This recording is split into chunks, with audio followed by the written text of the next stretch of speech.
Ito na po yung pinakamalaking na trade ko ngayong taong 2024 after 5 years of trading mga kaibigan. 7.4 million peso in one trade. Now, just to show you that this is a real account, ayan po ay real from IC Markets kasi maraming demo king po dito sa Pilipinas. Ngayon, tingnan natin yung breakdown ng trade na to. So ngayon na nakita nyo na real account yun at hindi demo-demo, ngayon i-breakdown ko para makatulong sa inyo kung ano ba yung nangyari during that trade, ano yung nasa mindset ko, bakit ko tinrake yung trade at bakit ko kinlow sa 2,400. So punta tayo sa chart, ito yung trade na yon. So kung makikita natin dyan sa screenshot na yan, I took the trade on July 18. Ayan, makikita nyo po dyan. And then kinlow ko siya ng July 23. No? So 5 days or 1 week po itong naka-hold na 20 lots sa gold. So ito po yung ano dyan. Ito po yung breakdown para at least malaman nyo. Okay? So nagkaroon po tayo ng double top dito. And I'm looking for a strong confirmation na possibly mag-reverse tayo for a bit. Hindi naman yung total reversal. Pero mag-reverse siya ng malaki. Okay? So we see that in the 4-hour candle, ito, ang laki ng candle. So syempre, hindi naman tayo pwede mag-sell dito sa pinakababa.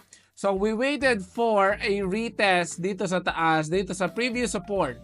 And doon, yung confirmation is this candle na naging bearish. So bullish siya and then the sellers came here again confirming na break and retest siya. Okay? So I took a trade at 2,466 right there.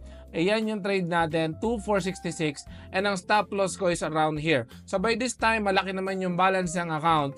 So we took it down hanggang 2,400 kasi naisip ko hindi naman yan magdire-diretso, baka mag-retrace. I actually have another trade na ipapakita ko sa inyo dun sa Telegram channel natin kasi I actually took another trade dito at dyan ko na-take yung dalawang pinaka-biggest trade ngayong 2024. So yung second trade, papakita ko po sa inyo doon sa Telegram channel natin. So ang pinakamahirap po na part dito mga kaibigan is not yung pag-take ng trade. Number 1, mahirap mong mag-take ng 20 lot trade sa gold. Okay? Number 2, mahirap mag-hold ng 600 pips po sa gold. Hindi karamihan, hindi po lahat ng trader kayang mag-hold ng 20 lots ng gold, no, sa sell. Karamihan, baka pag nag-20 lot ka, baka nanginginig ka na or baka hindi ka na mapakali. But this one, I'm very proud of it. I held it for 5 days or 1 week. I took home at 131. Ayan, makikita nyo, kinlose natin siya sa price na 2,400. So, ito yung open, 2,466 and 2,400. Ayan, no?